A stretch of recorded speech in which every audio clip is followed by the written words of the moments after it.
Bien, podíamos entender que fueron diferentes modelos atómicos y que cada personaje pues descubrió un aporte, ¿no? Para conformar a lo que en la actualidad conocemos como las partículas subatómicas, que son pues el núcleo, el que está conformado por protón, neutrón y los electrones.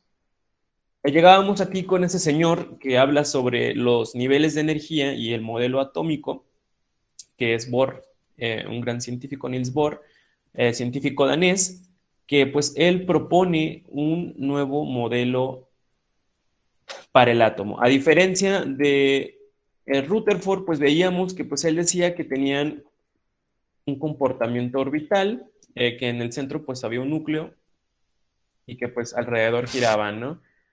Pero bueno, el modelo de Bohr establecía que el átomo estaba formado por un núcleo atómico, tal y como había sido descubierto por Rutherford, pero a diferencia de los electrones tenían niveles de energía concéntricos al núcleo, es decir, se encontraban distribuidos en niveles de energía, existiendo para este electrón un nivel específico de energía. En este nivel, el electrón no ganaba ni perdía energía.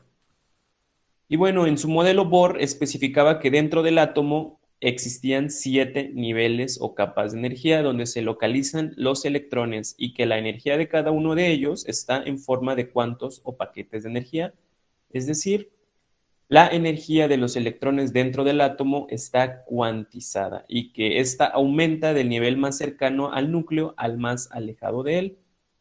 Entonces Bohr designó una letra a cada nivel, le llamó capas, ¿no? Al nivel que se encuentra más cercano al núcleo, y se abrevia con la letra K, y a los siguientes, pues L, M, N, O, P, Q. Y otra forma de nombrar estas capas, pues es utilizando números del 1 al 7, ya dependerá, ¿no? Del autor. Eh, este es el modelo atómico más actual, el que ha tenido más relevancia, y de aquí parte la configuración electrónica de los átomos. Después Chadwick, en 1932, sugirió que la radiación estaba formada de partículas que tenían aproximadamente la misma masa del protón, pero sin carga. En otras palabras, es eléctricamente neutra y él le da el nombre de neutrón. Entonces podemos ver cómo se da una evolución de los modelos atómicos desde lo que decía Dalton, que nada más dábamos el ejemplo de, pues, imaginen que llenan una botella con piedritas, ¿verdad? Hasta que se rompan todas las piedritas ahí. Eso era el átomo que decía Dalton que formaba parte de nuestra estructura y de la estructura de los materiales. Pasamos definitivamente a el modelo de Thomson, el famoso pudín de pasas, donde habla ya el de cargas, el descubrimiento de Rutherford en 1911 con el núcleo, los niveles de energía de Bohr y pues definitivamente Schrödinger en el siglo pasado pues menciona la parte de que los electrones se encuentran formando una nube de electrones, es decir, que están dispersos y están en constante movimiento alrededor del núcleo. No ordenadito y bonito, ¿verdad? Como lo vemos aquí así en los orbitales, sino que están totalmente apareados ahí alrededor del núcleo. En el siglo V a.C., Leucipo afirmaba que la materia podía dividirse en pedazos cada vez más pequeños hasta llegar a un punto en que ya no podía dividirse más. Demócrito llamó a este pedazo átomo, que significa sin división o indivisible. El primer modelo atómico fue de Dalton en 1808, quien rescata las ideas de Leucipo y Demócrito, en el cual explica que el átomo es como una esfera sólida indivisible. Para el año de 1897, Thomson dijo que el átomo era una esfera la cual tenía una carga positiva y además tenía incrustados unas partículas llamadas electrones con carga negativa. Este modelo atómico también es llamado modelo de pudín de pasas. En 1911, Rutherford comprueba que el átomo no era una esfera, sino que se encontraba hueco, y en el centro se encontraba un núcleo con una carga positiva y los electrones con carga negativa se encontraban girando sobre el núcleo. A este modelo atómico se le llama también modelo planetario. En 1913, Bohr concluye que en el núcleo del átomo se encuentran dos tipos de partículas, unas con carga positiva a las que llamó protones y otras sin carga a las que llamó neutrones, y alrededor de este núcleo se encontraban los electrones con carga negativa, los cuales están girando en órbitas circulares o niveles de energía bien definidos, y llamó electrones de valencia a los electrones que se encuentran en la última capa o nivel de energía, los cuales son los encargados de unirse con otros átomos y les proporcionan sus características particulares. En 1916, Sommerfeld argumenta que las órbitas o niveles de energía de los átomos son elípticas y no circulares, y además existían subniveles dentro de los niveles de energía. En 1924, Rödinger plantea un modelo matemático también llamado modelo cuántico ondulatorio. No se puede saber con exactitud la ubicación del electrón y por lo tanto él habla de nubes de probabilidad en donde podríamos encontrar a los electrones. Y finalmente el modelo actual surgió en 1928, propuesto por Dirac-Jordan, que es un modelo mecánico cuántico en donde ya no se habla de órbitas, sino de orbitales, que son regiones en el espacio en donde la probabilidad de encontrar a los electrones es máxima. Interesante, ¿no? Así es. Bien, entonces definitivamente pasamos pues, por un contexto histórico muy largo, son años, años de investigación. Pero lo que sabemos en la actualidad es que es imposible, bueno, es posible a través de haciendo estos cálculos, ¿no? Del modelo de Dirac y Jordan, poder ubicar poder localizar en dónde está el electrón. Y bueno, se generan estos modelos, al final son modelos, y bueno, las partículas subatómicas que conocemos en la actualidad, gracias a las diferentes investigaciones de los modelos atómicos, pues son tres muy básicas, que es el electrón, el protón y el neutrón, que pues tienen una escala, ¿no? Pues muy, muy pequeña, no la podemos ver a simple vista. Y bueno, gracias a estos cálculos, pues nosotros podemos saber más cosas, ¿no? De la materia. La cantidad de protones nos permite distinguir un átomo de otro. Los neutrones y protones determinarán la masa o peso atómico y los electrones, en especial los de nivel de valencia, permiten la formación de enlaces entre los átomos, ya que recuerden que se pueden compartir, ¿no? O pueden ganar al momento de que se juntan, ¿no? Los electrones de valencia son los que están en la última capa y son los que se podrán ceder. Las partículas subatómicas se diferencian porque tienen ciertas características, ¿no? Como por ejemplo una masa, sus cargas eléctricas y también la localización, ¿no? En dónde va a estar ubicado. Y bueno, también se puede representar con un símbolo. El electrón, pues es con la letra E, el protón con la P y el neutrón con la N. Y bueno, esas son características específicas de las partículas subatómicas. Para esto, bueno, la diferencia de un átomo y otro tiene que ver con el número de protones, electrones y neutrones. Para entender esto, pues nosotros necesitamos definir un poco más de estos conceptos, ¿no? Tenemos lo que es el número atómico, que indica la cantidad de protones que existen en el núcleo del átomo de un elemento, y dado que el átomo en estado natural es eléctricamente neutro, este número de protones es igual al número de electrones y cada elemento tiene un número atómico único. Por ejemplo, el número atómico del nitrógeno es 7, entonces quiere decir que contiene 7 protones en su núcleo y 7 electrones girando a su alrededor. En la tabla periódica, los elementos están organizados en orden creciente del número atómico, comenzando por el hidrógeno y inicia con el número atómico 1. Entonces aquí tenemos en el caso del nitrógeno, empieza 1, 2, 3, 4, 5, 6, 7. Aquí está el nitrógeno, el ejemplo que vimos en la diapositiva anterior. Entonces cada elemento en la tabla periódica pues tiene átomos con un protón más que el elemento que le procede. También tenemos que es el número de masa o masa atómica, que será la suma del número de protones más el número de neutrones que hay en el núcleo de un átomo. Esta información la podremos consultar en nuestra tabla periódica. Normalmente viene arribita en la parte superior izquierda, en número ahí expresada la masa atómica. En algunos casos ustedes podrán redondear los números porque más bien depende de la tabla periódica que tengan.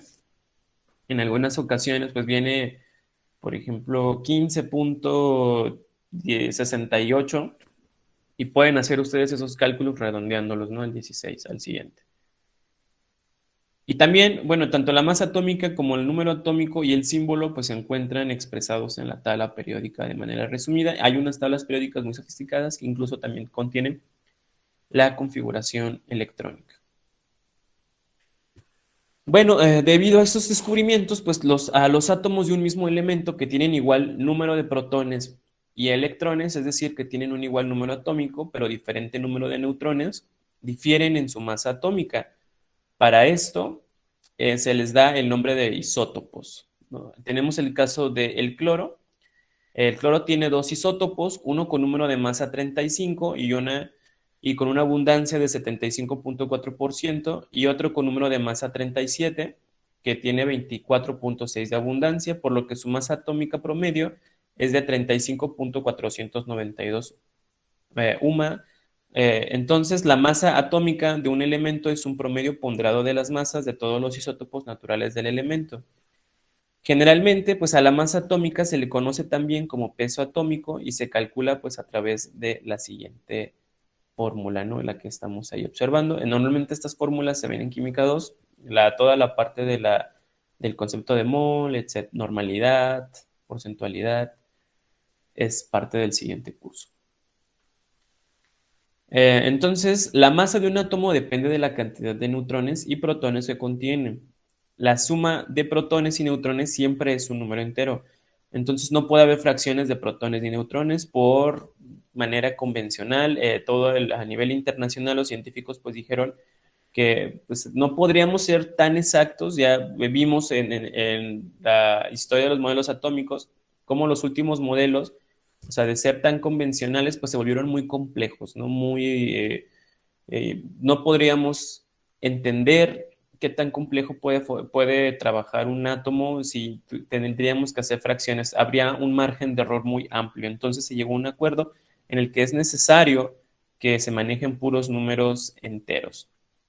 Se considera que un átomo del isótopo de carbono, que tiene 6 protones y 6 neutrones, que es el famoso carbono 12, presenta una masa exactamente de 12 unidades de masa atómica.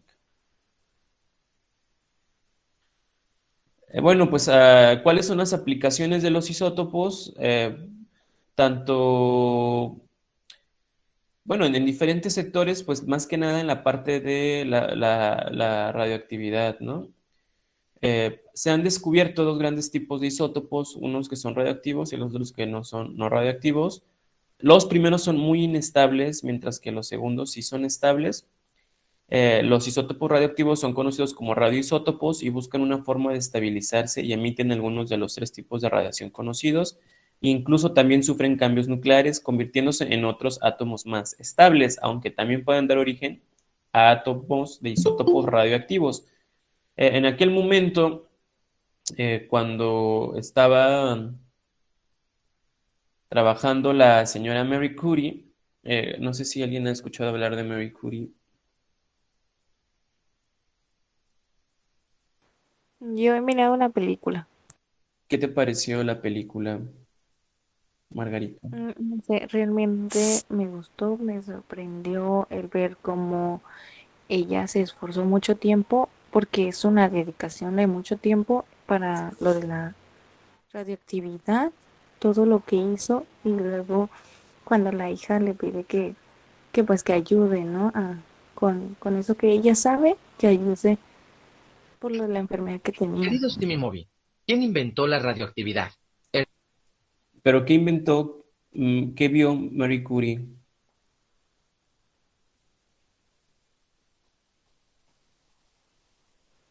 No recuerdo muy bien, profe, pero recuerdo que creo que juntaba muchas, no sé si eran como unas piedras o no sé qué era, pero los estaba juntando y de hecho con su esposo fue el que hacía eso. ¿Recomiendas la película? Realmente sí, Could make it possible. pero digo que también fue parte de su esposo, tanto como de ella. Aunque al final se le daban como los reconocimientos al esposo por ser hombre, pero los descubrimientos también los hacía ella.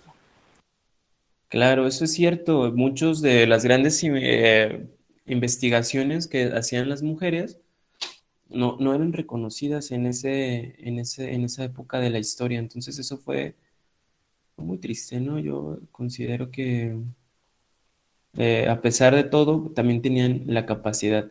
¿Alguien más quiere opinar sobre Marie Curie?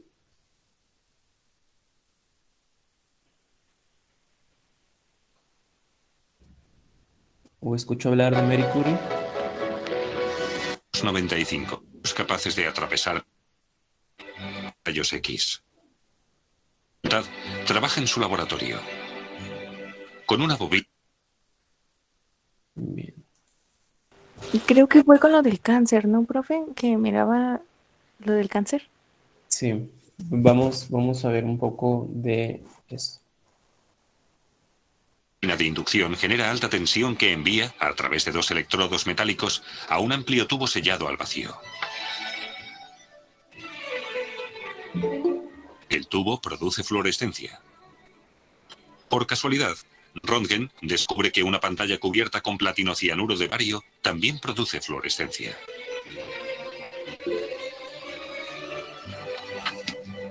Röntgen sigue investigando el fenómeno. Cubre el tubo con un papel negro.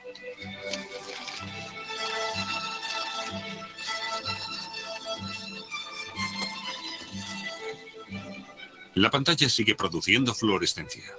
Del tubo parecen surgir unos rayos capaces de atravesar materia opaca. Estos rayos X, como los denominó Röntgen, parecen estar estrechamente relacionados con el fenómeno de la fluorescencia. Los resultados de estas pruebas los recopiló en su publicación Un nuevo tipo de rayos. El día de Año Nuevo de 1896, redactó unas separatas que envió después a varios colegas de especialidad. Adjunta, les envió la primera imagen tomada por rayos X.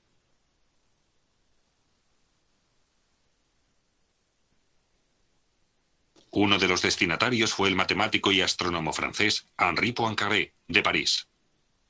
Poincaré describió los misteriosos rayos del señor Röntgen ante la Academia de Ciencias. Henri Becquerel, uno de los miembros de la Academia, se interesó especialmente por la relación entre los rayos X y el fenómeno de la fluorescencia. Becquerel examinó todos los materiales fluorescentes disponibles para ver si podían oscurecer una placa fotográfica envuelta en papel negro. Obtuvo el primer resultado positivo con cristales de sulfato de uranio y potasio. La placa fotográfica se había oscurecido dibujando su silueta. Becquerel pensó que los rayos X necesitaban el estímulo de la luz solar para poder producir el oscurecimiento.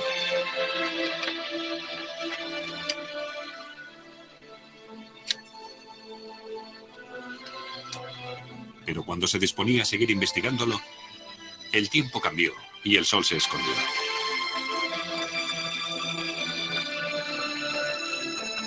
Becquerel esperó a que mejorara el tiempo y guardó el material preparado para la prueba en un sitio oscuro. Allí permaneció varios días.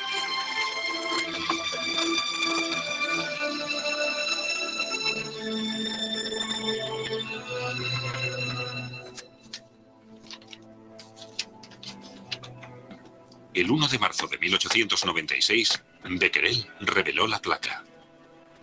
El resultado fue sorprendente. A pesar de que el material no había entrado en contacto con la luz solar, la placa fotográfica se había oscurecido. Becquerel había descubierto un nuevo tipo de rayos, pero los rayos de uranio, como él los llamó, apenas despertaron interés. Este escaso interés por parte del mundo científico lo aprovechó en París una joven científica para investigar los rayos de uranio, Marie Curie. Esta estudiante polaca, Maria Sklodowska, se había casado con el conocido físico Pierre Curie el verano de 1895. Su primer trabajo científico fue un estudio más bien irrelevante de las propiedades electromagnéticas del acero. Sin duda obtuvo ayuda de Pierre, un experto en el campo del magnetismo. En 1897, Marie Curie dio a luz a su primera hija, Irene. Pero para Marie, la maternidad no fue razón para dejar su trabajo científico. Quería doctorarse. En esa época, ninguna mujer había conseguido doctorarse en su especialidad en toda Europa. Con la investigación de los rayos de uranio esperaba pisar tierras vírgenes de la ciencia.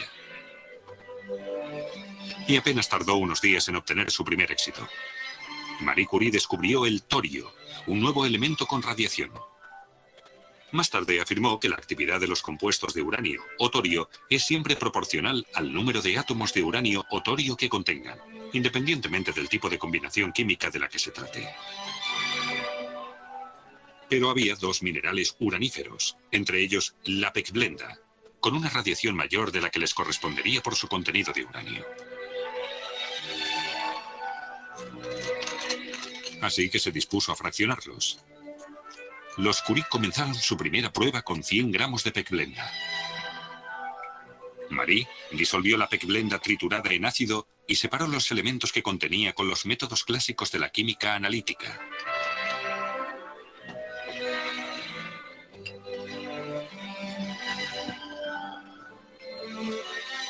Al final del fraccionamiento, Marie Curie obtuvo un polvo negro de elevadísima radiación.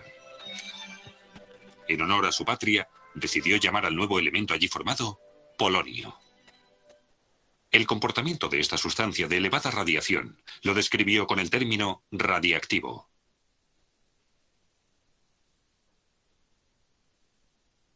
Aparte de este, la pechblenda parecía contener otro elemento altamente radiactivo, el radio.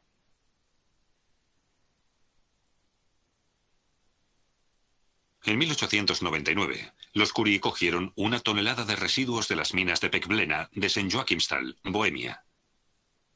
Y precisamente residuos porque el uranio originario ya había sido extraído de ellos. El uranio se utilizaba en aquella época para la industria del vidrio.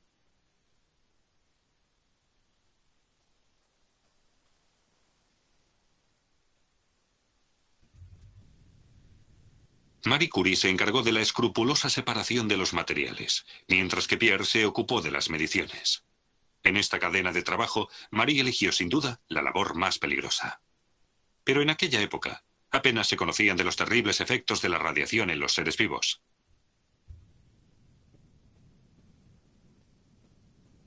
Cuando entraba en su laboratorio por las noches, percibía allí la luz que surgía del compuesto de elementos radiactivos. Señal inequívoca de que estaba a solo un paso de su objetivo. En 1902 lo consiguió. Marie Curie consiguió aislar 1/10 de gramo de radio puro. Un año después, Pierre y Marie Curie recibieron el Premio Nobel de Física.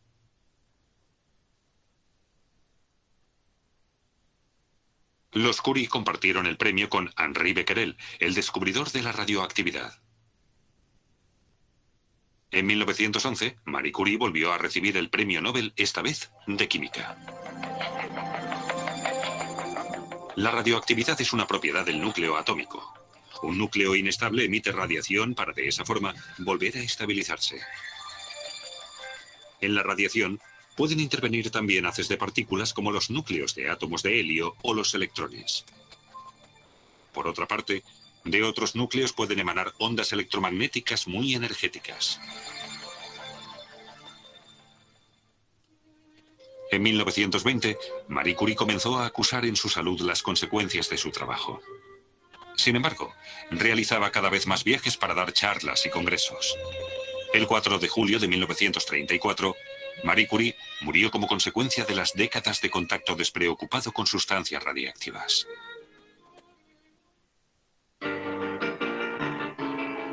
Pronto surgieron las primeras aplicaciones médicas del radio.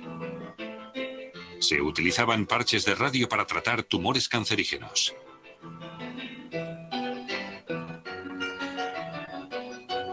Los parches contenían núcleos de helio denominados partículas alfa que mataban a las células enfermas de la piel. Una forma temprana de radioterapia.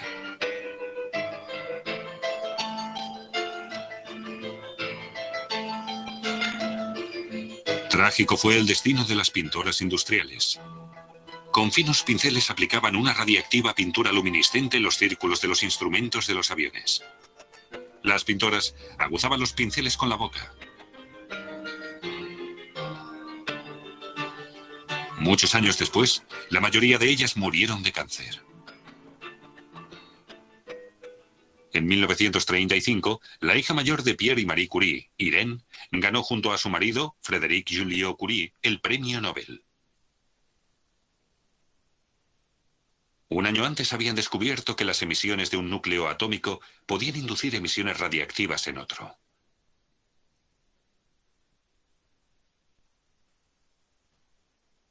Con ello, los Joliot Curie habían descubierto el fenómeno de la radioactividad artificial.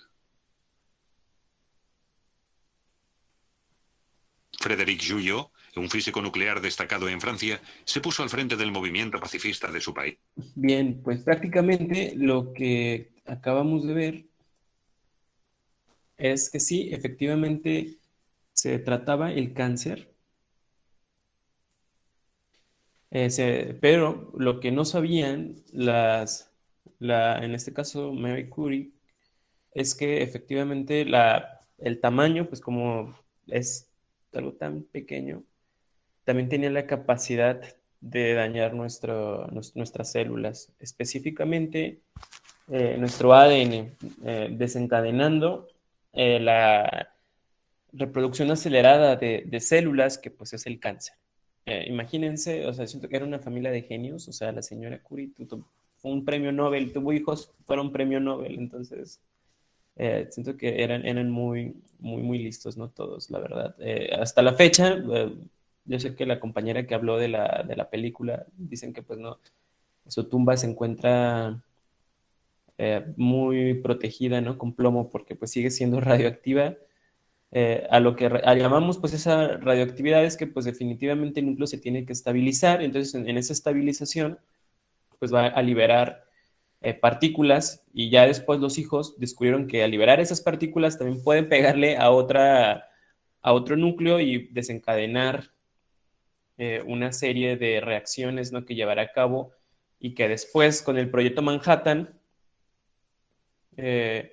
descubriría, ¿no?, el daño catastrófico que podría hacer esta función, ¿no?, que fue la creación de las bombas atómicas, y que pues se mostró su capacidad de destrucción allí en Hiroshima y Nagasaki, ¿no?, como entre los primeros ensayos, ¿no?, porque realmente fue algo catastrófico. Entonces surge aquí la química nuclear, ¿no?, una de las ramas muy importantes de la química que también se ha encargado de estudiar, y también ha tenido muchos avances, ¿no?, también la radioterapia en el tratamiento del cáncer, y que pues enfermedades que antes se consideraban incurables, ¿no?, ahora se pueden diagnosticar. Ha cambiado, claro, cómo se ha hecho todo esto. Anteriormente, pues aventaban en la radioterapia, pues todo era el cuerpo completo, ya después se percataron que además de que dañaba a las células malignas, también a las benignas, ¿no?, a las que ya tienes buenas, y pues era peor. Pero bueno, las aplicaciones, pues también han sido en la parte industrial y en la agrícola, pues han mejorado, ¿no?, nuestra calidad de vida. También en la geología, paleontología, antropología, arqueología, nos permite, gracias a la utilización de radioisótopos, poder entender cuál es la edad, ¿no?, cuántos años tiene algún fósil, evidencias, ¿no?, pues, que han encontrado de los egipcios, de los griegos. Así podemos datar, ¿no?, a través de esto, en la cantidad de años que tienen en nuestro planeta. Actualmente, pues también se siguen desarrollando nuevos radiofármacos, ¿no?, con la finalidad de ampliar la gama de procedimientos, reducir enfermedades y producir el periodo de conservación, ¿no?, mediante la utilización de radiaciones. Es muy peligrosa, sí, la radioactividad, tiene daño genético, puede alterar las pares de bases que tiene el ADN. Las radiaciones que estos isótopos radioactivos generan, pues pueden dañar las células de los seres vivos y pues generar diferentes mutaciones que se desencadenan, ¿no?, a través del cáncer. Y aquí, bueno, en la imagen podemos ver hasta dónde pueden llegar, cuánto pueden atravesar, ¿no?, las radiaciones alfa, las beta, las gamma y las neutrónicas. Definitivamente tienen la capacidad de atravesar muchas barreras. Imagínense que no pueden hacer con nosotros, ¿no?, entonces con nuestras células. Bueno, esta va a ser su asistencia. Bien, y continuaré con el modelo atómico actual, que pues prácticamente ya establece los números cuánticos, que a esto daba inicio a mi pregunta inicial, que donde ustedes habían escuchado hablar, ¿verdad?, de los números cuánticos.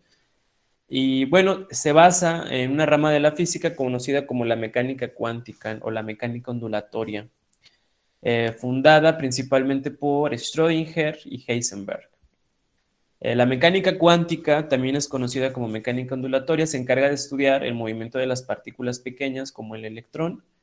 Y bueno, a partir de esto, pues surge un nuevo modelo llamado el de modelo de la mecánica cuántica. En 1927, el físico austriaco Erwin Schrödinger describió el comportamiento del electrón en un átomo de acuerdo a consideraciones estadísticas. Este consideró que la trayectoria definida del electrón en órbitas, según Bohr, debe sustituirse por la probabilidad de hallarlo en una zona dada del espacio atómico, de modo que las regiones donde existe una alta probabilidad de encontrar al electrón orbitales atómicos son las zonas de alta densidad electrónica. Bajo este planteamiento, los estados de energía permitidos para el electrón en el átomo, llamados orbitales, y la distribución de los electrones alrededor del núcleo, obedece a una serie de reglas que se traducen en un modelo matemático que queda descrito por medio de 4 números cuánticos. Hola, mi nombre es Miguel Avellán Luna, profesor de química, y este es el tema números cuánticos. Espero que les sea útil.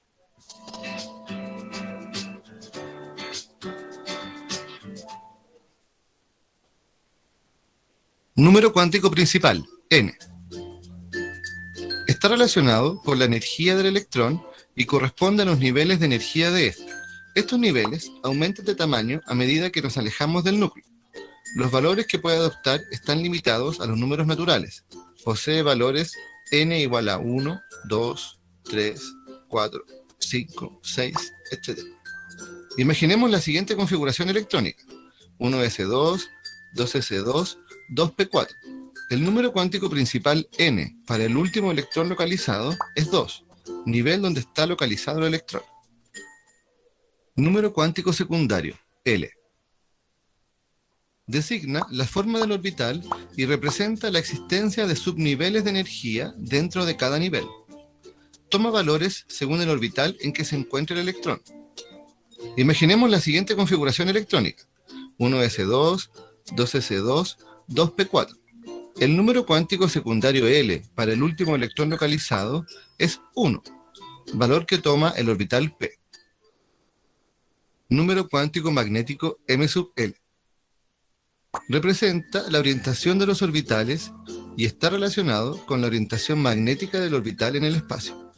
Sus valores numéricos dependen de L y van desde menos L hasta más L, pasando por 0. Así, si L vale 0, M es igual a 0, es decir, un solo tipo de orbital S. Si L vale 1, M puede valer menos 1, 0 o más 1, es decir, 3 tipos de orbitales P. Si L vale 2, M sub L puede valer menos 2, menos 1, 0, más 1, más 2, es decir, 5 tipos de suborbitales D.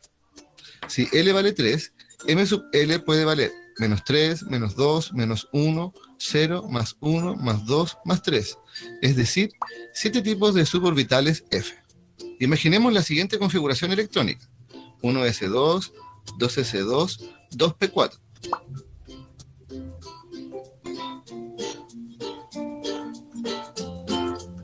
Número cuántico de spin, m sub s. Corresponde al giro del electrón sobre su propio eje. Puede tener dos sentidos, en la dirección de los punteros del reloj y en el sentido inverso. Este número cuántico puede tomar solo los valores más un medio o menos un medio. En cada tipo de suborbital cabe máximo 2 electrones, y estos deben tener spin o giros opuestos. Los electrones son definidos por 4 números cuánticos, n, l, m sub l y m sub s. Los 3 primeros definen el orbital en que se encuentra el electrón y m sub s define el giro. Imaginemos la siguiente configuración electrónica. 1s2, 2s2, 2p4. El número cuántico de spin m sub s para el último electrón localizado es menos un medio, valor que le corresponde por ser el segundo electrón localizado en ese primer orbital p. Los números cuánticos descritos anteriormente sirven para expresar la situación energética de cada electrón en un átomo. El modelo atómico mecánico cuántico es una teoría que hasta el momento explica con éxito la periodicidad de los elementos químicos en la tabla periódica, así como varias de las propiedades de los átomos.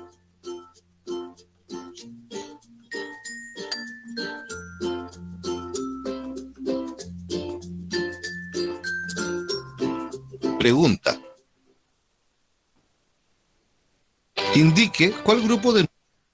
Bien, entonces prácticamente la teoría supone que el núcleo del átomo está rodeado por los electrones, lo cual conserva el concepto de niveles estacionarios de energía, pero a diferencia del modelo de Bohr, no le atribuye al electrón trayectorias definidas, como una órbita, sino que describe su localización a través de una probabilidad orbital, ¿sí? De su posición, es decir, podremos decir en dónde lo estará ese electrón. La evidencia de la existencia de niveles energéticos surge de la interpretación de los espectros de emisión, pues, de los átomos. Y cada elemento presenta su propio espectro de líneas, que son espectros de líneas discretas que forman longitudes de onda producidas por átomos cuyos electrones están excitados. Esto significa que los niveles energéticos de un átomo son característicos de cada elemento. Y bueno, pueden observar que estos espectros tienen muchas más líneas que el espectro de hidrógeno. Claro, obviamente dependerá del movimiento de electrones entre niveles que no tienen energías muy diferentes. Y bueno, pues estos son los números cuánticos que acabamos de ver en el video. En la actualidad se considera que el átomo está formado sí por un núcleo de protones y neutrones rodeado de una serie de niveles y subniveles de energía en donde es posible localizar a los electrones, los cuales se mantienen girando sobre su propio eje. Bueno, es n tamaño, L forma espacial, m orientación y S la rotación del electrón. Y bueno, esos son los números que ya acabamos de explicar. Hasta aquí le vamos a dejar. Voy a pasarles, no sé si esa compañera sea de este curso, pero ya es muy tarde, no sé para qué se conecta.